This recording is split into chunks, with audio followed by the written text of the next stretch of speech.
Hello guys, स्वागत है आप लोगों का फिर से एक नई वीडियो में। तो कैसे हो आप सभी? होप सो आप सभी अच्छे होंगे। तो आज जो हम पढ़ेंगे वह है इतिहास में कारण कार्य संबंध।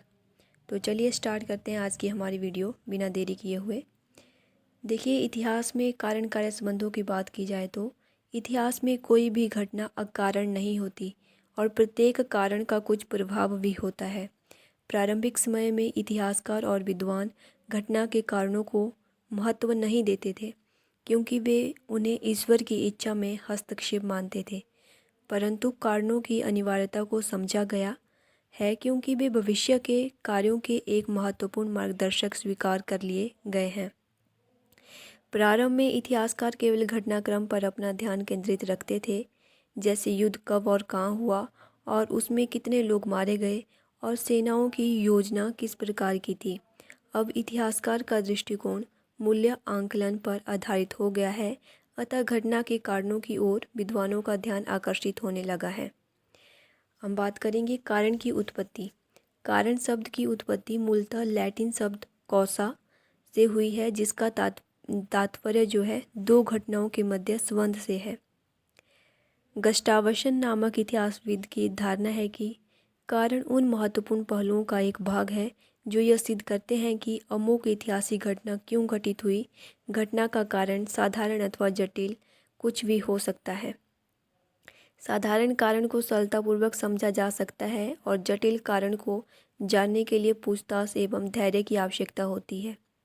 घटना का कारण तात्कालिक अथवा गुप्त दो प्रकार का होता है। दोनों ही कारण घटना के घटित होने में अपने दायित्व का निर्वाह करते हैं और एक दूसरे से संलग्न होते हैं। उदाहरण के लिए भारत में 1857 ईस्वी के विद्रोह का तात्कालीन कारण मेरठ की घटना थी, जबकि उसके छिपे हुए कारणों में अंग्रेजों की भारतीयों के प्रति नीतियाँ थीं।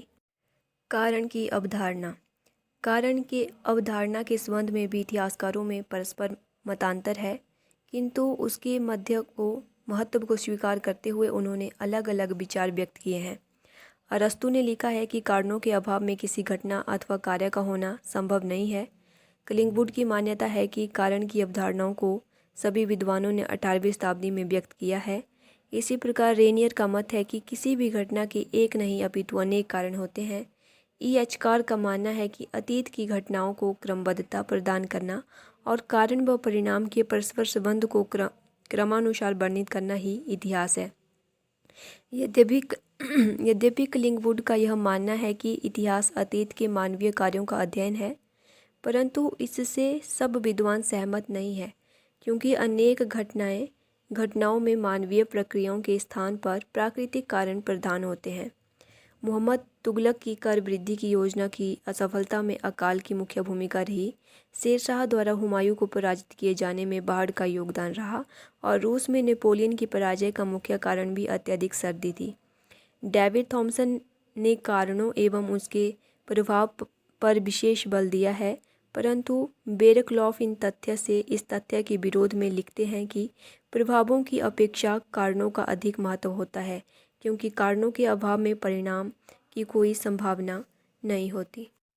कार्य कारण संबंध। इतिहास में कार्य कारण का अत्यधिक संबंध है।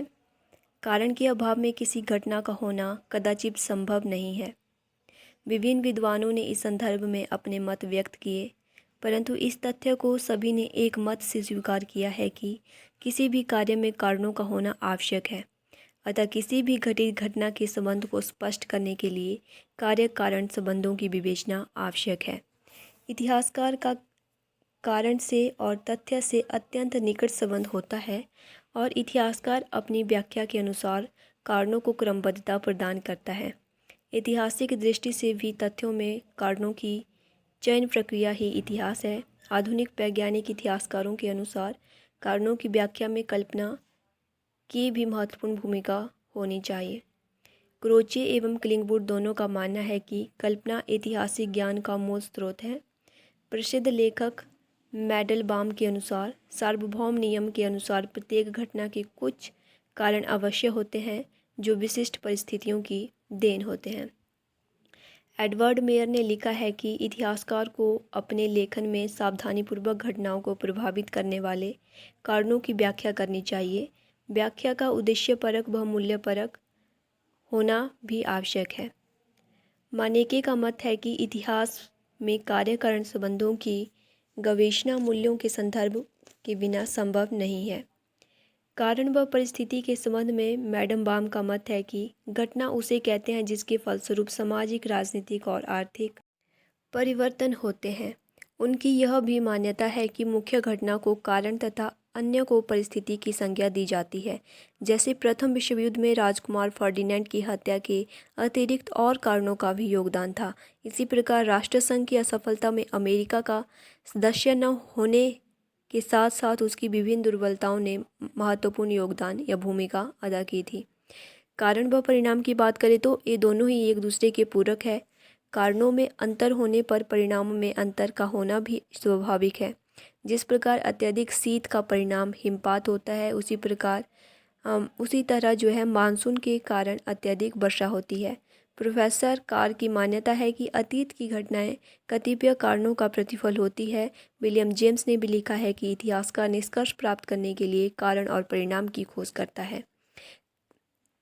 कारण एवं अवश्यंभाविता के संबंध में भी इतिहासकार एक मत नहीं है। भाग्यवादी और धार्मिक अवधारणा में विश्वास करने वाले मैडम बाम, बिजेरी, Adam Smith, professor Carr, Hegel और कार्ल मार्क्स आदि विद्वान हैं, परंतु 20वीं शताब्दी के लेखकों ने इसकी कटु आलोचना की है। उनके अनुसार अवश्यंभावी शब्द के स्थान पर संभावित शब्द का प्रयोग किया जाना चाहिए। वस्तुतः घटना के जटिल हो जाने के पश्चात ही अवश्यंभावी शब्द का प्रयोग किया जा सकता है। इतिहास का एक उद्देश्य अतीत को भविष्य की धरोहर बनाना भी है। तो ये थी आज की हमारी वीडियो। आशा करती हूँ आप लोगों को वीडियो अच्छी लगी होगी। वीडियो को लाइक कीजिए, शेयर कीजिए और चैनल को सब्सक्राइब कीजिए। इसी के साथ थैंक यू सो मच।